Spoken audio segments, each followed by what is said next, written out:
श्री विष्णु पुराण कथा।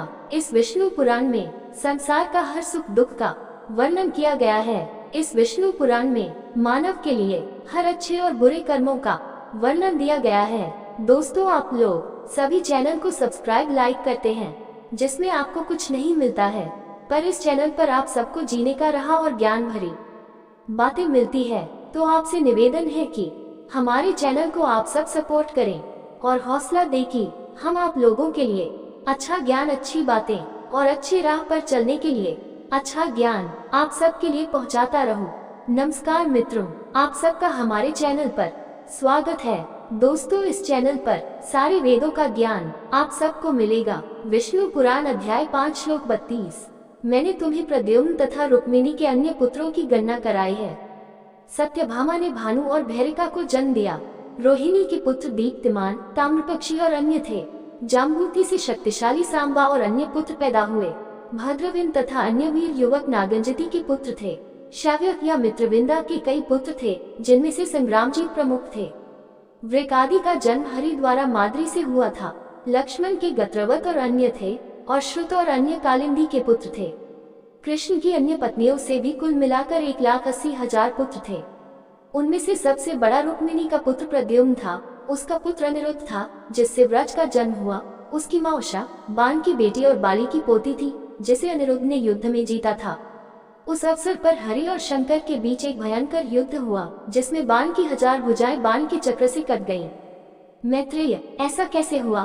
पूज्य ब्राह्मण, कि उषा के कारण शिव और कृष्ण के बीच प्रतिस्पर्धा उत्पन्न हो गई, और हरि ने किस प्रकार बाण की 1000 भुजाएं काट डाली, ये यशस्वी महोदय आप बताने में सक्षम हैं।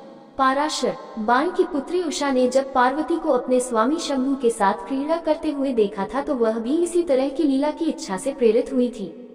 सबके हृदयों को जानने वाली सुंदर गौरी ने उषा से कहा, शोक मत करो, तुम्हें एक पति मिलेगा, लेकिन ये कब होगा? उषा ने मन ही मन सोचा, यह मेरा स्वामी कौन होगा? जिस पर पार्वती ने आगे कहा, राजकुमारी, जो तुम्हें वैशाख के 12वें चंद्रमा पर स्वप्न में दिखाई देगा, वही तुम्हारा पति होगा।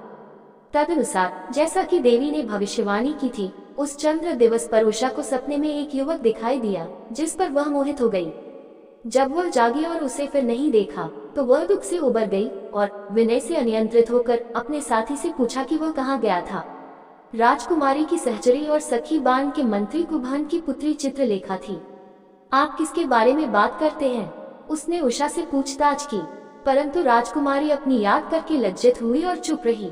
हालांकि अंततः चित्रलेखा ने अपने आत्मविश्वास को शांत किया और उसने बताया कि क्या हुआ था और देवी ने क्या भविष्यवाणी की थी, और उसने अपनी सहेली से अनुरोध किया कि वह उसे उस व्यक्ति से मिलाने का कोई उपाय करे जिसे उसने सपने में देखा था।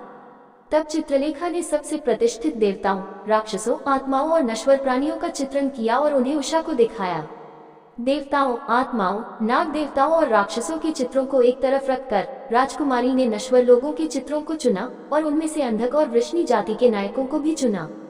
जब वह कृष्ण और राम की समानता में आई, तो वह शर्म से भ्रमित हो गई।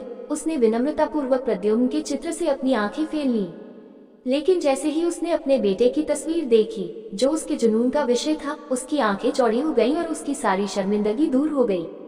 ये वह है, ये वह है, उसने चित्रलेखा से कहा, और उसकी सहेली, जो जादुई शक्ति से संपन्न थी, ने उसे खुश रहने के लिए कहा और हवाई मार्ग से द्वारका की ओर प्रस्थान किया। इस चैनल पर सभी वेदों का ज्ञान मिलेगा। ये वीडियो आपको अच्छा लगा हो तो लाइक, शेयर, सब्सक्राइब जरूर करें। धन्यवाद दोस्तों।